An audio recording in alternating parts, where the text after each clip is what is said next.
السلام علیکم ناظرین، میں ہوں آپ کا میزبان سمیع ابراہیم۔ آئیے پہلے ایک نظر آج کی ٹاپ سٹوریز پر۔ طالبان کے خلاف آپریشن ہوگا، نواز شریف کا اندیا، آل پارٹیز کانفرنس کا مینڈیٹ کہاں گیا؟ کیا 2009 میں پاکستان کا ایٹم بم چوری ہو گیا تھا؟ امریکہ ڈرون طیاروں کے ذریعے پاکستان کے ایٹمی ہتھیاروں کی نگرانی کر رہا ہے۔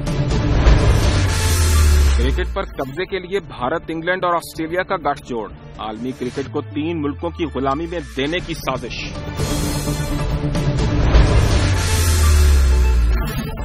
آج وزیراعظم نواز شریف نے اپنی پارلیمانی پارٹی سے رائے طلب کی کہ دہشت گردی کے معاملے کو کس طرح سے نپٹا جائے۔ خبریں یہ آ رہی ہیں کہ اراکین کی اکثریت نے یہ کہا کہ بالکل ایک ایکشن ہونا چاہیے ان لوگوں کے خلاف جو پاکستان کے آئین اور قانون کو اپنے ہاتھ میں لینے کی کوشش کر رہے ہیں۔ چند لوگوں کا یہ کہنا تھا کہ مذاکرات ہونے چاہیے۔ وزیر اعظم جو سورسز بتا رہے ہیں خاصے غصے میں تھے اور انہوں نے بڑی سختی سے کہا کہ جو پاکستان کے آئین اور قانون کو اپنے ہاتھ میں لے گا اس سے نپٹا جائے گا۔ اس کے بعد چودھری نثار علی کا یہ کہنا تھا کہ حکومت فضل اللہ گروپ سے مذاکرات نہیں کرے گی کیونکہ فضل اللہ گروپ جو حالیہ دہشت گردی کی وارداتیں ہیں راولپنڈی میں، بنوں میں، ان میں ملوث ہے، جبکہ دوسرے گروپ سے بات چیت ہوگی۔ لیکن آج جو ساری ڈیولپمنٹ ہوئی ہے اس کے بعد بہت سارے سیاسی حلقے یہ سوال کر رہے ہیں کہ جو حکومت کو مینڈیٹ دیا تھا آل پارٹیز کانفرنس نے کہ مذاکرات کیے جائیں گے، اس مینڈیٹ کا کیا ہوگا؟ کیونکہ بہت سارے لوگ، بہت سارے حلقے یہ کہہ رہے ہیں کہ حکومت نے کوئی سنجیدہ ایفرٹ نہیں کی مذاکرات کی۔ تاہم چودھری نثار اس سے متفق نہیں ہے۔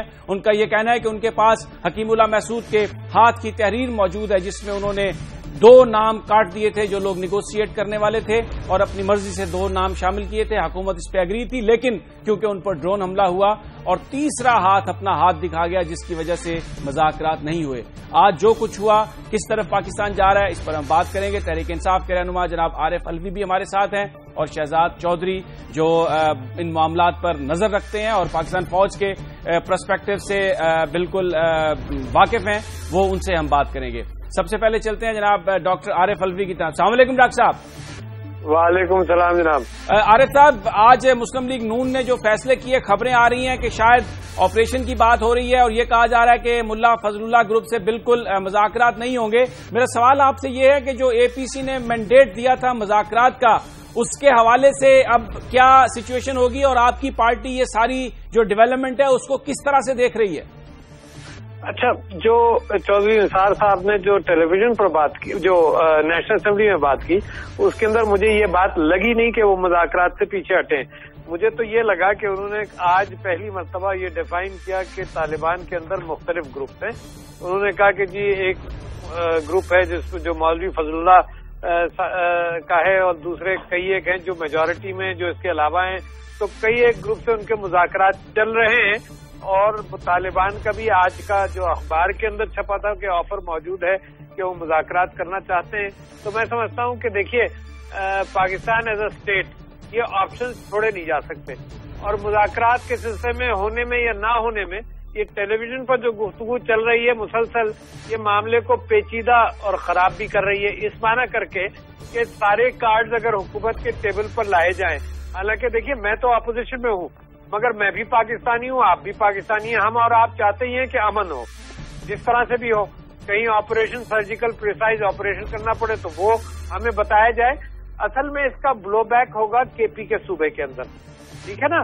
سب سے زیادہ متاثر ہوگا اگر آپریشن کیا جائے تو کے پی کا صوبہ ہوگا۔ تو خان صاحب نے بھی آج یہ بات رکھی تھی کہ اس سلسلے میں کیا تیاری ہے، یعنی اگر فرض کرو کہیں بھی چھوٹا یا بڑا آپریشن ہوتا ہے تو اس میں معصوم جو اگر مارے گئے اتفاق سے تو ان کے لیے کیا کمپنسیشن حکومت کرے گی، جو زخمی ہوں گے ان کے لیے کیا کرے گی۔ اور ہمیں یہ اندازہ ہے کہ پچھلے 5-6 دن سے ان اناؤنس کوئی آپریشن ہو بھی رہا ہے۔ اچھا الوی صاحب، ایک بات اگر اسپیسیفکلی آپ ایڈریس کر دیں کہ اے پی سی میں تو یہ مینڈیٹ تھا کہ مذاکرات کیے جائیں گے، لیکن بہت ساری سیاسی جماعتیں جن میں آپ کی جماعت بھی شامل ہے یہ کہنا تھا کہ کوئی سنجیدہ ایفرٹ نہیں ہوئی آن پارٹ آف گورنمنٹ کے مذاکرات کیے جائیں۔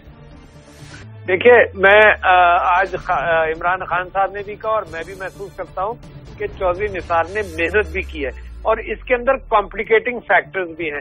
اس کو پولیٹیکل فٹ بال نہیں بنانا چاہیے اس بات کو۔ آج انہوں نے کافی چیزوں کے اندر اس بات کی وضاحت کی کہ جناب یہ مشکلات آئی تھیں، بہت ساری باتیں بتائیں جو آج کی اسمبلی کے حوالے سے بالکل نئی باتیں تھیں. تو میں تو سمجھتا یہ ہوں کہ حکومت کو اس سلسلے میں ٹائم ملنا چاہیے. حکومت مذاکرات کرنا چاہتی ہے تو یقیناً ان کی گفتگو سے نظر آیا کہ مذاکرات کی طرف پیشرفت بھی ہو رہی ہے. اور انہوں نے وہ مجبوریاں بتائیں کہ جب وہ حکیم اللہ محسود کو مارا گیا تو اس کے بعد جو ٹرانزیشن ہوا قیادت کا تو اس کی وجہ سے بھی مذاکرات ڈیلے ہوئے. تو آج انہوں نے بہت ساری باتیں بتائی بھی ہیں اور یہ ایک ڈیفیکلٹ پروسیس ہے. اور پاکستان تحریک انصاف حکومت اس میں سارے چاہتی ہے کہ ساری پولیٹیکل پارٹیز یکجا رہیں آپس میں، اس کو پولیٹیکل ایکسپلائٹیشن نہ ہو اس بات. اچھا علوی صاحب ہمارے ساتھ رہیے. شہزاد چودھری ہمارے ساتھ ہیں. شہزاد صاحب آپ سے کمنٹ چاہوں گا. آج وزیر داخلہ نے جو اپنی گفتگو کی اس میں انہوں نے خاصی ناراضگی کا اظہار کیا. جو انٹیلیجنس نیٹ ورکنگ ہے ان کا یہ کہنا تھا کہ 26 ادارے ہیں لیکن آپس میں ان کا ربط نہیں ہے. وہ غالباً یہ کہنے کی کوشش کر رہے تھے کہ جو ایک انٹیلیجنس معاونت ان کو چاہیے تھی گورنمنٹ کو وہ نہیں ملی. تیاریوں کے حوالے سے آپریشن اور یہ انٹیلیجنس آپ کیا کہتے ہیں؟ دیکھیے یہ تو ایک فیسٹ ہے نا پورے رسپانس کا، انٹیلیجنس کی موجودگی. انٹیلیجنس موجود ہوتی بھی ہے، مختلف حصوں میں بٹی ہوتی ہے. کچھ کسی ایجنسی کے پاس ہوگی، کچھ کسی ایجنسی کے پاس ہوگی، اور ہر ایجنسی کی جو انٹیلیجنس ہے اس کی کولیشن کرنا، اس کو اکٹھا کرنا، اس کو اجتماعی شکل دینا، یہ باہر صورت ایک ایسی کمزوری ہے جو کہ صرف پاکستان میں نہیں ہے، ہر ملک کے اندر تقریباً ایسے ہوتا ہے. کیونکہ ایک انٹیلیجنس ادارہ نہیں ہوتا، بہت سارے مختلف انٹیلیجنس ادارے ہوتے ہیں. تو صرف یہ ایک کمزوری نہیں ہے. دوسری کمزوری رسپانس کی بھی ہے. تیسرا یہ ہے کہ 7-8 مہینے سے ہم مذاکرات کی بات لے کے چل رہے ہیں. یا تو مذاکرات کو کسی شکل میں لے کے آئے ہوتے، وہ لوگ لے کے آئے ہوتے جو کہ حکومت کی اسکیم میں اس میں مدد کرنا چاہتے ہیں، وہ لوگ لے کے آئے ہوتے جو کہ مذاکرات کرنا چاہتے ہیں، یا مذاکرات کو کوئی شکل دینا چاہتے تھے. جب کچھ بھی نہیں ہوا تو 7-8 ماہ میں یعنی طالبان نے آپ کی جتنی سپیس آپ سیڈ کر چکے تھے، چھوڑ چکے تھے، وہ سب کی سب انہوں نے آکیوپائی کی. انہوں نے بنوں میں حملہ کیا، انہوں نے جو تھی تبلیغی جماعت دفتر پہ حملہ کیا، انہوں نے چرچ پہ حملہ کیا، انہوں نے جنرل نیازی کو مارا، انہوں نے آرے بازار کے اندر حملہ کیا. اور بارہا ان تمام حملوں کو ایکسیپٹنس بھی کرتے رہے، ایکنالج کرتے رہے کہ ہماری طرف سے ہوئے ہیں. تو ظاہر ہے کہ وہ آپ کے طول و عرض تک پہنچ چکے تھے. وہ کشمیر سے گلگت تک اور کراچی سے گلگت تک آپ کے اندر حملہ کرنے کی سخت کریٹ کر چکے ہیں. تو سپیس تو حکومت نے اور ریاست نے چھوڑ دی تھی. آج معاملہ آ گیا تھا ریاست کو اپنا بچاؤ کرنے کا. اب معاملات وہ آگے تھے کہ کیا ریاست اس قابل ہے کہ اپنا دفاع کر سکے، کیا ریاست اس قابل ہے کہ اپنے آپ کو بچاؤ کر سکے. اور ریاست حکومت کو بطور ٹرسٹ دی جاتی ہے. جو بھی سیاسی حکومت ہوتی ہے اس کے پاس ٹرسٹ ہوتا ہے عوام کا، جو ریاست ہوتی ہے. تو جب یہ خوف آ گیا، غالب آ گیا کہ وہ کریڈیبلٹی جو کہ حکومت کی اسٹیبلش ہونی چاہیے تھی وہ اپنی جگہ پہ موجود نہیں ہے، تو پھر اس وقت یہ جیسا کہتے ہیں نا کہ دہی کو جاگ لگا ہوا تھا. یہ دہی کو جاگ لگنے کے بعد 8 مہینے کے بعد آ کے یہ فیصلہ ہوا کہ کچھ نہ کچھ کرنا پڑے گا. اب ہم اس کچھ نہ کچھ کرنا پڑے والی سچویشن میں ہیں. کل شاہد اللہ شاہد صاحب کا ایک اور بیان آ گیا. انہوں نے یہ بیان اپنے لیے اور سپیس کریٹ کرنے کے لیے کیا. ڈاکٹر عارف علوی صاحب بڑے میرے اچھے دوستوں میں سے ہیں اور میں بہت ان کا احترام کرتا ہوں، لیکن وہ بھی اسی اس میں آ گئے، اس جھانسے میں آ گئے کیونکہ وہ اپنی سپیس بڑھانا چاہ رہے ہیں. جی ہمارے ساتھ ہی رہیے شہزاد صاحب. ہم اس پر گفتگو جاری رکھتے ہیں اور بریک کے بعد ہم اس سوال پر بات کریں گے کہ ملا فضل اللہ جو اس وقت تحریک طالبان پاکستان کے سربراہ ہیں، اگر ان سے مذاکرات نہیں کیے جاتے، اگر ان کا گروپ مذاکرات میں شامل نہیں ہوتا تو کتنے میننگ فل ہوں گے یہ مذاکرات اور کیا واقعی امن قائم ہو سکے گا. لیکن یہ سب ایک مختصر سی بریک کے بعد.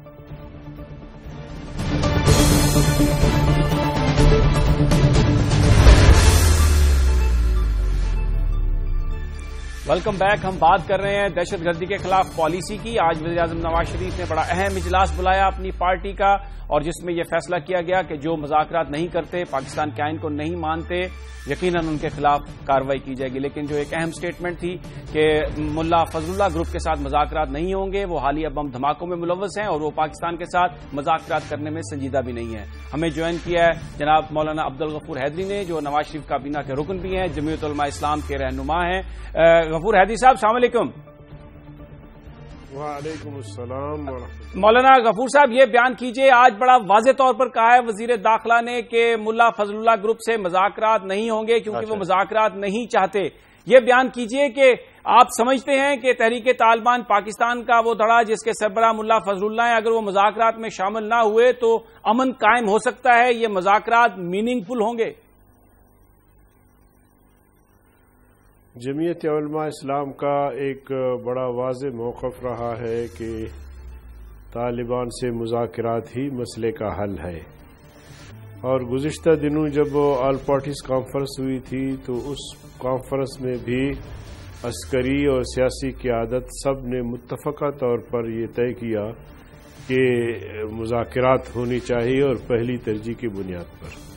اب رہی یہ بات کہ طالبان کا کوئی گروپ مذاکرات میں شامل ہوتا ہے، کوئی نہیں ہوتا، لیکن میں سمجھتا ہوں کہ جو گروپ مذاکرات چاہتے ہیں، اور حال ہی میں کل ان کا بیان بھی چلا ہے پرسوں سے مسلسل کہ ہم مذاکرات کے لیے تیار ہیں، حکومت سنجیدگی کا مظاہرہ کرے. اور کل بھی مولانا فضل الرحمان صاحب نے پشاور کے جلسہ عام میں بھی یہ بات کہی کہ طاقت کا استعمال مسئلے کا حل نہیں، اس کے لیے مذاکرات کا راستہ ہے جو متفقہ طور پر ایک قومی رائے سامنے آ گئی ہے، اسی کو لے کر چلنا چاہیے.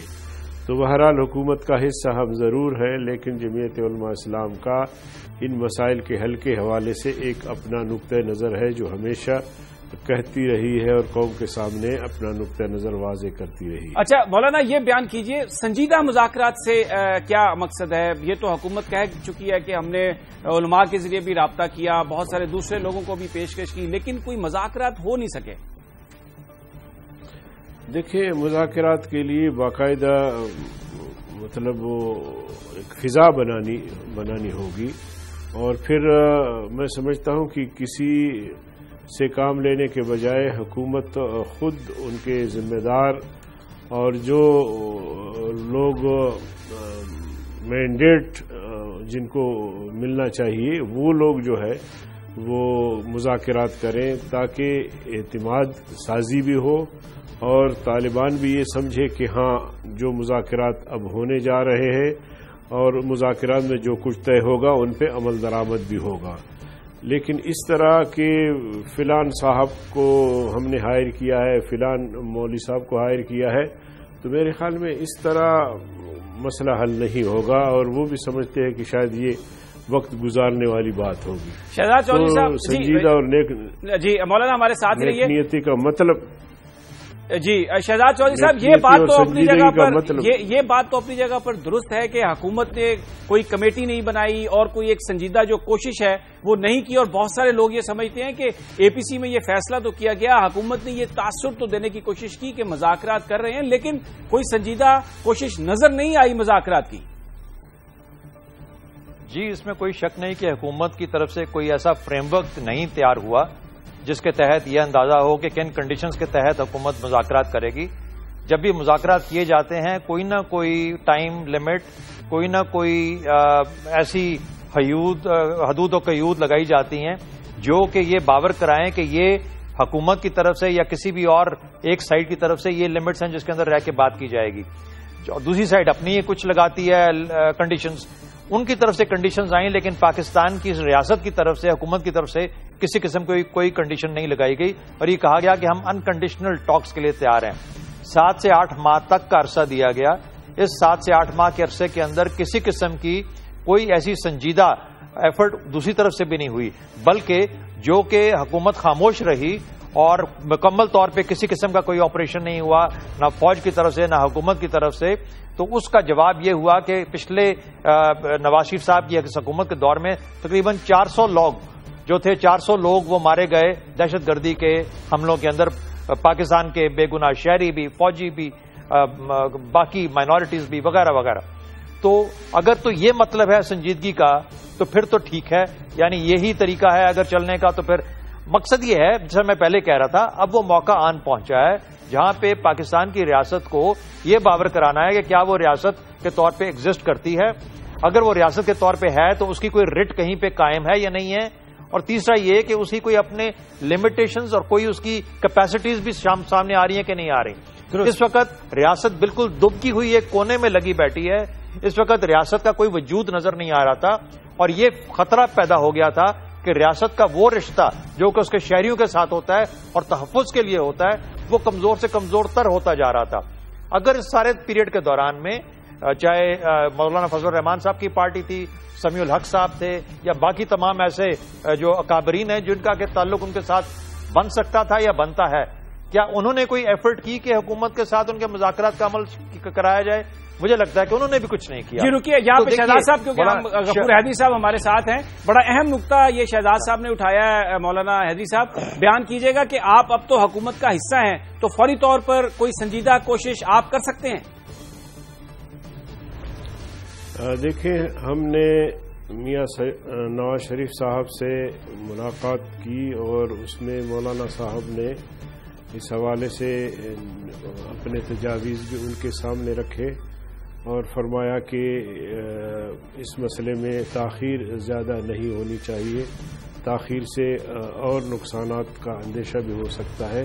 تو بہرحال اب میاں صاحب چونکہ ملک کے پرائم منسٹر ہیں اور تمام صورتحال ان کے سامنے ہے، اور میں سمجھتا ہوں ذاتی طور پر میاں صاحب بھی چاہتے ہیں کہ مذاکرات کے ذریعے مسئلے کا کوئی حل تلاش کیا جائے.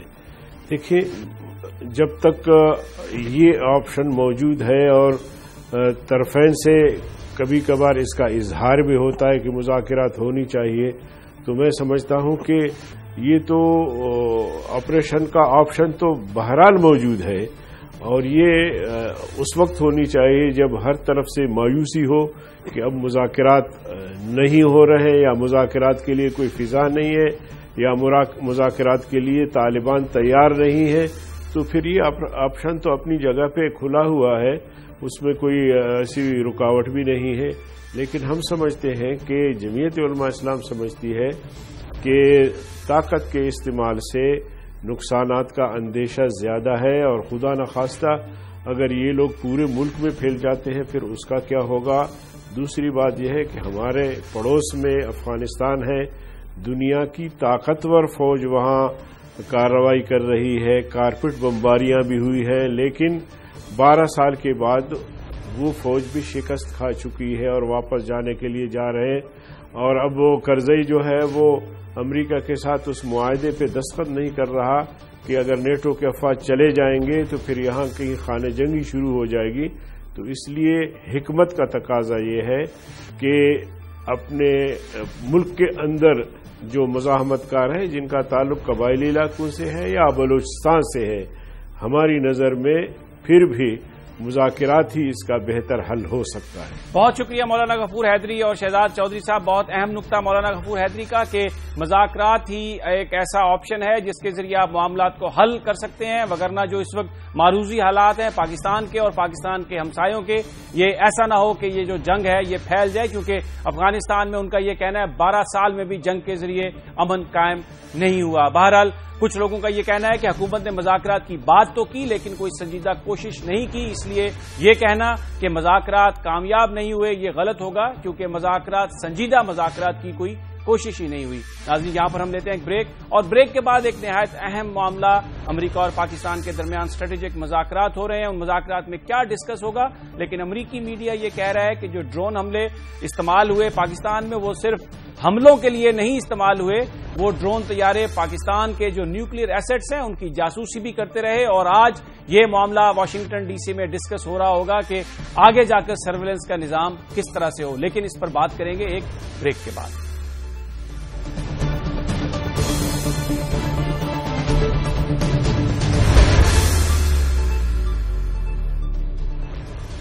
پاکستان اور امریکہ کے درمیان آج اسٹریٹجک تعلقات کے حوالے سے مذاکرات ہو رہے ہیں. 2010 میں یہ سلسلہ ٹوٹ گیا تھا، اب وہاں پر پھر وہ مذاکرات شروع ہوئے ہیں. جان کیری امریکی ڈیلیگیشن کی قیادت کر رہے ہیں، جبکہ سرتاج عزیز پاکستان کے ڈیلیگیشن کی قیادت کر رہے ہیں. بظاہر تو دونوں ممالک کے درمیان جو اسٹریٹجک ایشوز ہیں ان پر بات ہوگی، لیکن امریکی اخبار نیو یارک ٹائمز نے روشنی ڈالی ہے کہ دونوں ممالک کے درمیان جو مسائل ہیں، زیادہ سنجیدہ مسائل، وہ کون سے ہیں. سب سے بڑا اہم مسئلہ ہے افغانستان کے ساتھ امریکہ کا جو بائی لیٹرل سیکورٹی ایگریمنٹ ہے، اگرچہ وہ ہے تو افغانستان کے ساتھ، لیکن اس کی اہمیت پاکستان کے حوالے سے بہت زیادہ ہے، کیونکہ اگر وہ ایگریمنٹ نہیں ہوتا اور ساری امریکی فوج کو وہاں سے نکلنا پڑتا ہے تو ایک تو پاکستان میں جو ڈرونز کے ذریعے حملے کیے جا رہے ہیں وہ حملے نہیں کر سکے گا امریکہ، اور دوسرا ایک اہم معاملہ یہ ہے کہ یہ جو ڈرونز ہیں یہ پاکستان کے ایٹمی اثاثوں کی سرویلنس یعنی ان کی جاسوسی کے لیے بھی استعمال کیے جا رہے ہیں۔ اخبار لکھتا ہے 2009 میں یہ شبہ ہوا امریکی حکام کو کہ شاید پاکستان کا کوئی نیوکلیئر میٹیریل چوری ہو گیا، جس کے بعد ایک سرویلنس کا نظام قائم کیا گیا جس میں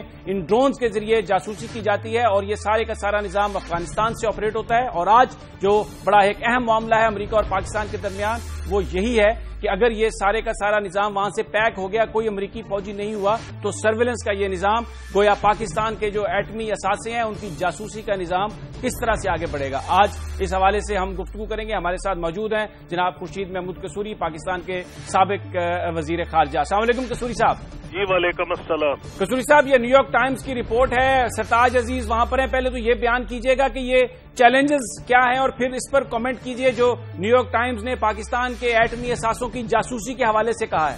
دیکھیے چیلنجز تو واضح ہیں، ایک تو پاکستان کے اندرونی صورتحال، جب روزانہ حملے ہو رہے ہیں تو جب پاکستانی پوچھ رہے ہیں تو نیچرلی وہ قوتیں جن کا اس علاقے میں خصوصی انٹرسٹ ہے یا وہ جو پاکستان کی حکومت سے ڈیل کرنا چاہتے ہیں وہ سب کے سب یہ دیکھنا چاہیں گے کہ حکومت کی کتنی گرفت ہے معاملات پر۔ تو ایک تو یہ معاملات بالکل واضح ہیں، اور اس کے علاوہ جہاں تک دونوں ممالک ہیں ان کے درمیان جو ایک ٹرسٹ ڈیفیسٹ ہے وہ آپ کو دونوں طرف نظر آ رہا ہے، اور وہ پبلک اوپینین تک جاتا ہے، عوام تک جاتا ہے۔ بدقسمتی تو یہ ہے کہ پاکستان کے عوام میں امریکہ پہ کوئی اعتماد نہیں، اور اسی طرح سے امریکی عوام میں، امریکی کانگریس میں، جیسے آپ نے ابھی ابھی دیکھا کہ $33 ملین انہوں نے کہا ہے جی ہم ایڈ میں سے کاٹ لیں گے شکیل افریدی کے اوپر۔ اب کوئی بھی ایسا غیرت مند پاکستانی یہ نہیں چاہے گا کہ کسی بنیاد پر اس قسم کے پریشر میں لایا جائے، لیکن کم از کم یہ اس بات کی نشاندہی ضرور کرتا ہے کہ کتنی ہمارے دونوں ممالک کے درمیان اس وقت ٹرسٹ ڈیفیسٹ ہے۔ اس ٹرسٹ ڈیفیسٹ کو برج کرنا پھر ایک چیز معاملہ ہے جو 2014 کے پوسٹ ڈرا ڈاؤن امریکن فورسز ہے، کیونکہ پاکستان کی اپنی اہمیت ہے۔ ابھی تک ہو یہ کیا ہے کہ خاص طور پہ 9/11 اور اس سے پہلے بھی سوویت یونین نے جب اٹیک کیا تھا افغانستان میں، پاکستان کو بدقسمتی سے افغانستان کے ساتھ نتھی کر دیا گیا ہے، ایف پیک کی اصطلاح بھی بنا دی گئی ہے، جس کی وجہ سے جو امریکن پاکستان کو دیکھتے تھے تو بڑی ایک آئرنی تھی، ستم ظریفی، کہ پاکستان افغانستان سے بہت بڑا ملک ہے، بہت پاورفل ملک ہے، اس کی ایک خاص اسٹریٹجک پوزیشن ہے، ایک نیوکلیر آرم ملک ہے، لیکن اس کو افغانستان سے نتھی کر لیا گیا کیونکہ امریکہ کی جو اپنی کنسیڈریشنز تھیں جس میں امریکن ٹروپس اور نیٹو اور آئی ایس ایف کے ٹروپس وہاں تھے، اس کی بنیاد پر، اور جو پاکستان کے جو ٹرائبل ایریاز میں کچھ لوگ آ کے چھپتے تھے اور پھر وہاں سے حملے کرتے تھے، انہوں نے دونوں کو لنک کر دیا۔ اب اس بات چیت میں یہ باور کرانا پڑے گا، اور میرا خیال ہے امریکہ کو اس بات کا اندازہ ہے کہ یہ پاکستان کی ایک اپنی اہمیت ہے، اور 2014 کے بعد افغانستان میں اگر ان کی اہمیت ان کی نظر میں کم بھی ہو گئی تو پاکستان کی بہرحال بڑی رہے گی اور بہت شکریہ جناب خورشید محمود قصوری صاحب جو بیان کر رہے تھے چیلنجز کیا ہیں پاکستان اور امریکہ کے درمیان۔ اب چلتے ہیں واشنگٹن ڈی سی، ہمیں جناب شجاع نواز نے جوائن کیا ہے، ان سے جاننے کی کوشش کرتے ہیں کہ اس وقت واشنگٹن کیا سوچ رہا ہے، کیا توقع کرے گا اور کیا بات کرے گا وہ پاکستان سے۔ شجاع صاحب، وہاں پر اسٹریٹجک مذاکرات ہو رہے ہیں، سرتاج عزیز صاحب وہاں پر موجود ہیں، یہ بیان کیجئے کہ آج جان کیری صاحب بیہائنڈ دا سین کیا ان سے چاہ رہے ہوں گے، کیا بات کریں گے، کیا کہیں گے، پاکستان کو کیا کرنا ہے؟ اولاً تو افغانستان پہ ہے، اس لیے کہ ابھی تک انہیں یہ نہیں سمجھ آ رہی کہ وہاں پہ ان کی افواج رہیں گی یا نہیں۔ اگر افواج وہاں سے نکل گئی تو پھر ڈرونز کے لیے بھی مشکل ہو جائے گی، اس لیے کہ افغانستان سے بیس ڈرونز ہیں وہ پاکستان کے اوپر آ سکتی ہیں، لیکن دوسرے ممالک جو ان کے سینٹرل ایشیا میں ہیں بیس، وہ بیس بھی بند ہو رہے ہیں، اور کسی اور ملک سے ڈرونز خاص طور پہ فاتح میں نہیں پہنچ سکتی۔ تو ایک یہ بہت بڑا مسئلہ ان کے لیے ہے۔ دوسرا مسئلہ یہ ہے کہ پاکستان کے ساتھ کس قسم کے تعلقات ہوں گے۔ اب یہ 2010 کے بعد یہ اسٹریٹجک ڈائلاگ کا سلسلہ پہلی دفعہ شروع ہوا ہے اس سطح پہ، تو میں سمجھتا ہوں کہ یہ ایک قسم کی مینٹیننس فیز ہوگی. 2014 کے دوران بات چیت جاری رہے گی لیکن کوئی خاص بریک تھرو اس میں نہیں آئے گا. اچھا شجاع صاحب، آج نیو یارک ٹائمز نے یہ لکھا ہے کہ جو ایٹمی اثاثے ہیں پاکستان کے، ان کی بھی سرویلنس کی جا رہی ہے ڈرون سے، اور جیسا اگر یہ ایگریمنٹ نہیں ہوا افغانستان کے ساتھ تو وہ سرویلنس کا نظام بھی جو ہے وہ متاثر ہو سکتا ہے. یہ بھی وہ ڈسکس کریں گے پاکستانیوں کے ساتھ. یہ بیان کیجیے گا کہ جو اس وقت پاکستان کے نیوکلیئر ایسیٹس ہیں اس کے حوالے سے پبلک سٹیٹمنٹس تو ایسی ہیں کہ امریکہ بڑے اعتماد کا اظہار کرتا ہے، لیکن حقیقت میں کیا سمجھتا ہے، کیا کس نظر سے دیکھتا ہے؟ میں سمجھتا ہوں کہ وہ کانفیڈنس ابھی تک قائم ہے، لیکن امریکہ نے پچھلے کچھ سالوں میں کافی پاکستان کے ساتھ مل کے کام کیا اس پہ، اور کچھ ڈائریکٹ اور انڈائریکٹ ٹریننگ کے مواقع بھی فراہم کیے ہیں پاکستان کو، تاکہ پاکستان جہاں تک ہو سکے اپنے نیوکلیئر اثاثے جو ہیں ان کی سیکیورٹی قائم رکھے. لیکن 100% سیکیورٹی کہیں بھی نہیں ہوتی. امریکہ میں خود 2-3 ایسے واقع ہوئے ہیں جبکہ نیوکلیئر ویپنز جو ہیں وہ ان کے جاننے سے باہر کنٹرول سے نکل گئے. ایک دفعہ ایک جہاز پہ ایک کھلی عام نیوکلیئر ویپن جو تھا پورے امریکہ کو کراس کیا اس نے ٹریننگ ایکسرسائز پہ، اور وہ سمجھ رہے تھے کہ ڈمی ویپن ہے. تو غلطیاں ہوتی ہیں ہر ملک میں. ظاہر ہے کہ اگر کوئی ایسا حادثہ ہو جائے تو سب سے پہلے تو پاکستان کی ذمہ داری ہوگی کہ اس کو کنٹرول کرے، اور اگر کوئی اثاثہ ان کے ہاتھ سے نکلتا ہے اس کو واپس قبضے میں لائے. لیکن اگر نہ تو پھر آبویسلی دوسرے ممالک سے امداد لینی پڑے گی. بہت بہت شکریہ شجاع نواز صاحب. بڑا اہم معاملہ ہے کیونکہ نیو یارک ٹائمز یہ کہتا ہے کہ ڈرون سرویلنس بھی کر رہے تھے نیوکلیئر ایسیٹس کی، اور امریکہ نے ایک پروگرام بھی بنا رکھا تھا کہ اگر کوئی ایسی اطلاعات ہوں کہ پاکستان کے جو نیوکلیئر ایسیٹس ہیں کسی اور ہاتھ میں چلے گئے ہیں تو ان کو ریکور کرنے کے لیے ایک باقاعدہ حکمت عملی تیار کی گئی تھی اور ایک فورس پوری موجود تھی. ناظرین، یہاں پر ہم لیتے ہیں ایک بریک، اور بریک کے بعد ہم بات کریں گے کرکٹ کی. بتایا یہ جا رہا ہے کہ آسٹریلیا، انگلینڈ اور انڈیا مل کر جو آئی سی سی ہے اس پر اپنا قبضہ اس طرح سے جمانا چاہتے ہیں کہ مستقبل میں وہ مکمل طور پر حاوی ہوں گے، اور بہت سارے جو میچز ہیں وہ بھی انہی ممالک میں کرائے جائیں گے، اور جو چھوٹے ممالک ہیں جیسے پاکستان ان کو اس سے خاصا نقصان ہو سکتا ہے. یہ معاملہ ہے کیا، اس پر بات کرتے ہیں بریک کے بعد. عامر سہیل اور جناب خالد محمود ہمارے ساتھ ہوں گے.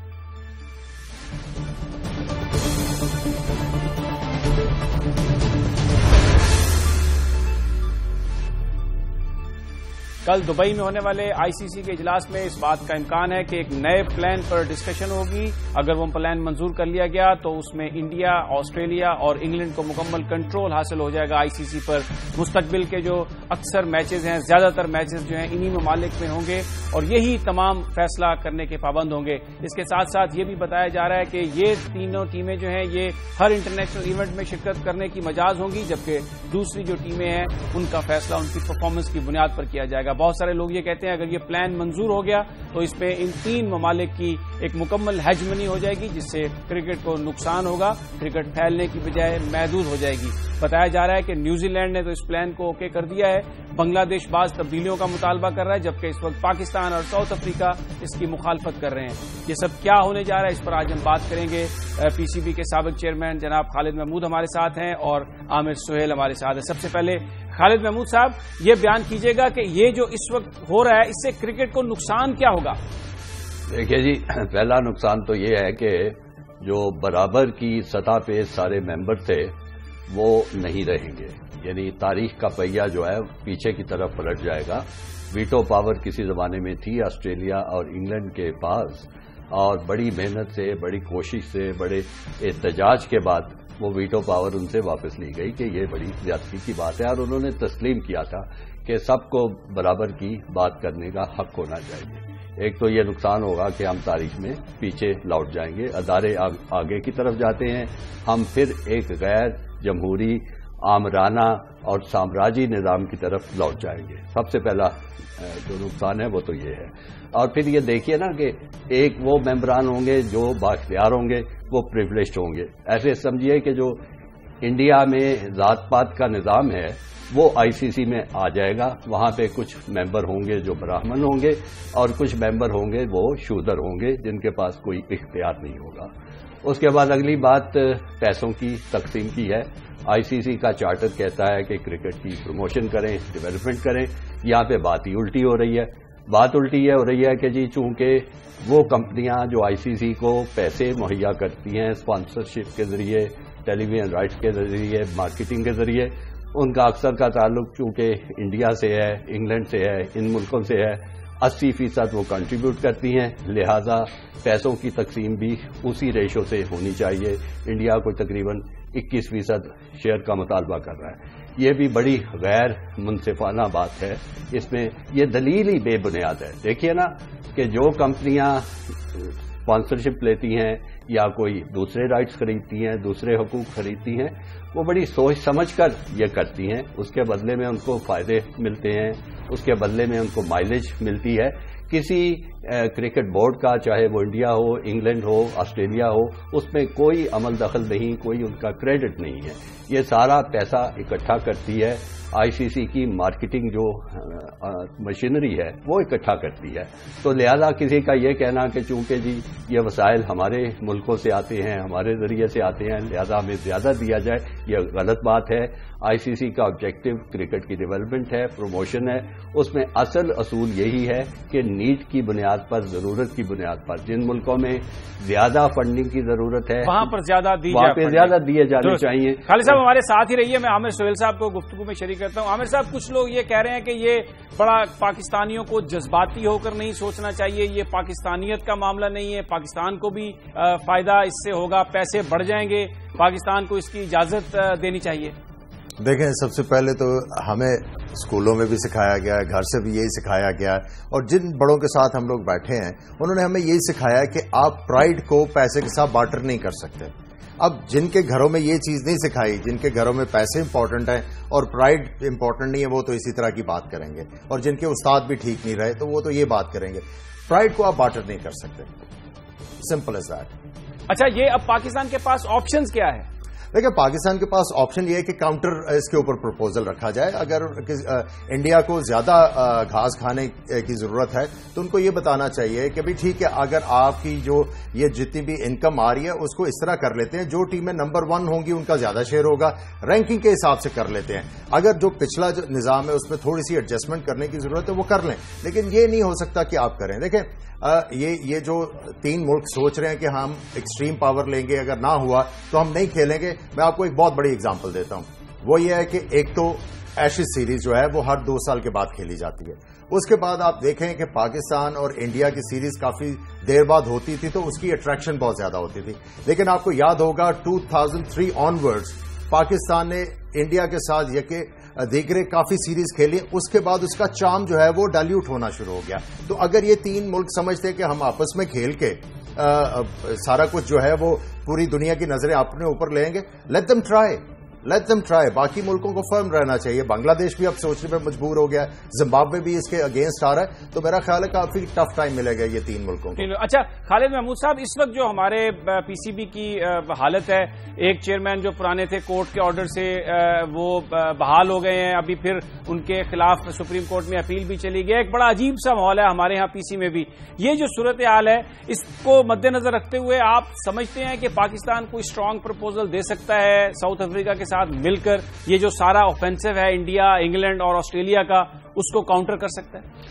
آپ نے بالکل درست فرمایا, یہ لڑائی جاری ہے. بلکہ وہ آپ نے تاریخ میں پڑھا ہوگا کہ جب بھی کوئی بادشاہ منظر سے ہٹتا تھا تو تخت نشینی کی جنگ شروع ہو جاتی تھی. اس وقت لٹرلی پاکستان میں کرکٹ کی تخت نشینی کی لڑائی جاری ہے جو کہ سپریم کورٹ میں ہے.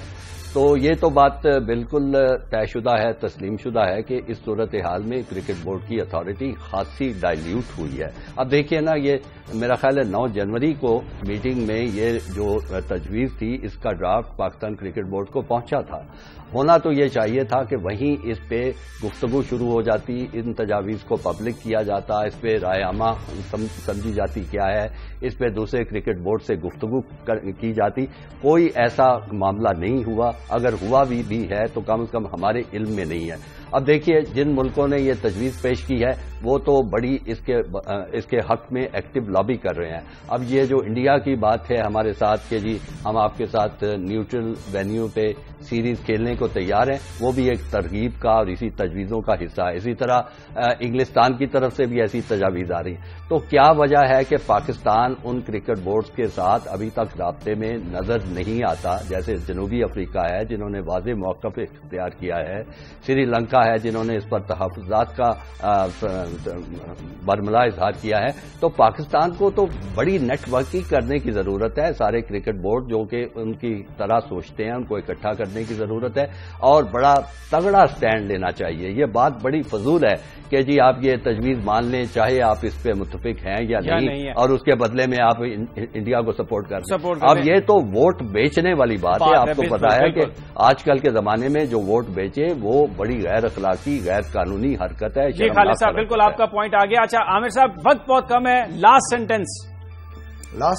سینٹنس یہی ہے جی کہ ایک تو اپنے گھر پہ بھی جو ہمارے معاملات ہیں ان کو سیٹل کرنا چاہیے اور اس کے بعد آئی سی سی میں جا کے اپنی اسٹرانگلی پاکستان کا جو بھی آبجیکٹو ہے اس کو رکھنا چاہیے اور پاکستان کو کوشش یہ کرنی چاہیے کہ یہ والی ڈومینیشن جو ہے ان ملکوں کے پاس نہ جائے, اس کو ریزسٹ کرنا چاہیے اور دوسرے ملکوں کو ملانا چاہیے. اور میرا خیال ہے کہ وہ ملا رہے ہیں اور کچھ لوگ جو ہیں وہ لائک مائنڈیڈ بن رہے ہیں اور کوشش پاکستان کی ہونی چاہیے کل کے جو آئی سی سی اجلاس میں ہے اس معاملے کو تھوڑی دیر کے لیے ڈیفر کیا جائے اور انہیں کہا جائے ہمیں ٹائم دیں کہ ہم اس کی تیاری کر کے آئیں اور اس کے پروز اینڈ کونس کے بارے میں بات کریں گے, پھر آگے چلیں گے. عامر سہیل اور بہت شکریہ خالد محمود. نہایت اہم معاملہ کل کا اجلاس.